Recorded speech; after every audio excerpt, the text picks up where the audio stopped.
Greetings to everyone. My name is Tajudeen Yusuf Amuda, a postgraduate student from the College of Medicine, University of Ibadan, Nigeria. Today, my colleagues and I will be presenting our research on the potential risk of spillover of zoonotic pathogen from human-animal interface in Ibadan region of the southwestern Nigeria.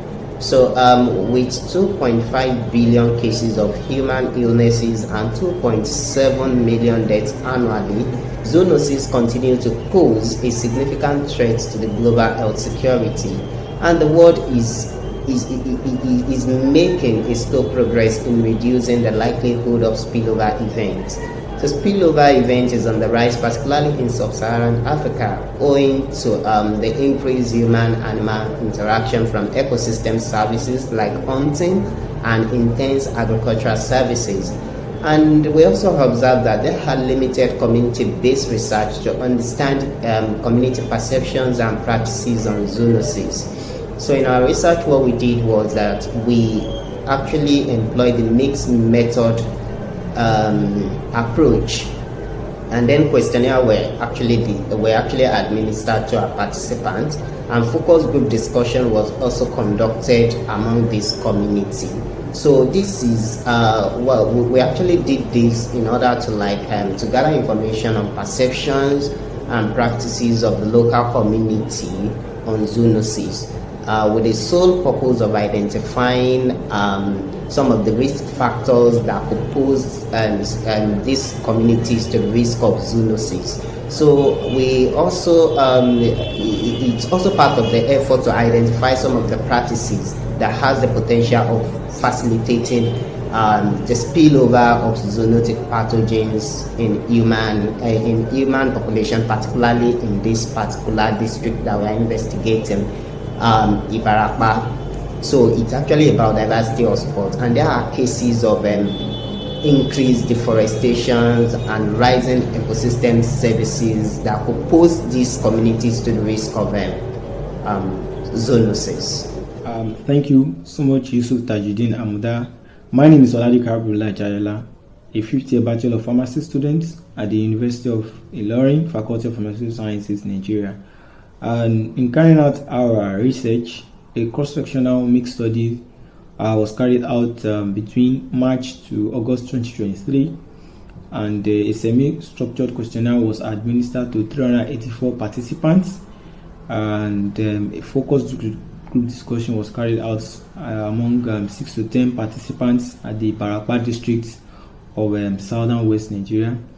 The quantitative data gathered will be analyzed using the statistical analysis SPSS version 26, and the content analysis will be performed on the qualitative information to check for emerging themes. This study is expected to provide understanding on the major driver of zoonosis in Ibadan district of southern West Nigeria, and it will also shed more light on the community perceptions and health-seeking behaviors, as well as the community practices towards zoonosis in the community. Most importantly, this study will provide preparedness and response efforts towards mitigating the effect of zoonotic spillover, as well as improve health outcomes of the communities. Thank you. So, yes, in conclusion, we believe that this ongoing project will definitely address the potential risk of zoonotic pathogen spillover in Ibadan, Nigeria. We've obtained the qualitative data, we have the quantitative data as well, but we are at the analysis stage. We are currently analyzing our data, and we believe that the findings from this study will definitely inform and guide policies as well as recommendations to minimize spillover events, thereby enhancing preparedness and response efforts of the concerned stakeholders. So we hope to be sharing more insight from our studies in the future. So specifically in the upcoming next year conferences at NOVA. So thank you so much for attending and listening to our presentation. We really appreciate your time. Thank you so much.